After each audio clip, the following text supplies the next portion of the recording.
ବର୍ତ୍ତମାନର ବଡ଼ ଖବର ବା କହିବା ଏକ ଅଭାବନୀୟ ଘଟଣା। ଏରସମା ଥାନା ଅଧୀନ ଆମ୍ବିକି ପଞ୍ଚାୟତ ଆମ୍ବିକି ଗ୍ରାମର ବିଧାନ କାଣ୍ଡି ପୁଅ କାହ୍ନା କାଣ୍ଡି 20 ବର୍ଷ ଏବଂ ଅକ୍ଷୟ କାଣ୍ଡି ପୁଅ ବୁଟୁ କାଣ୍ଡି ବୟସ 15 ହଂସୁଆ ନଦୀରେ ସାଙ୍ଗମାନଙ୍କ ସହିତ ଗାଧୋଉଥିବା ସମୟରେ ପାଣିରେ ଭାସି ଯାଇ ଦୁଇ ଯୁବକ ନିଖୋଜ। ଘଟଣାସ୍ଥଳରେ ଏରସମା ପୁଲିସ ସହିତ ଅଗ୍ନିଶମ ବିଭାଗ ଏବଂ ଓଡ୍ରାଫ୍ ଟିମ୍ ନିୟୋଜିତ ହୋଇ ଖୋଜାଖୋଜି ଜାରି ଚାଲିଛି। ବର୍ତ୍ତମାନର କହିବା ବଡ଼ ଖବର ବା କହିବା ଗୁରୁତ୍ୱପୂର୍ଣ୍ଣ ଖବର।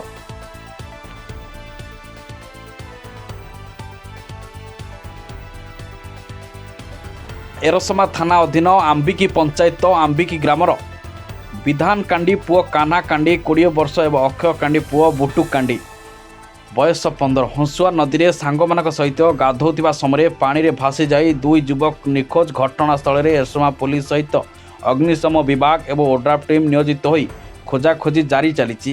ବର୍ତ୍ତମାନର କହିବା ବଡ଼ ଖବର ବା କହିବା ଗୁରୁତ୍ୱପୂର୍ଣ୍ଣ ଖବର।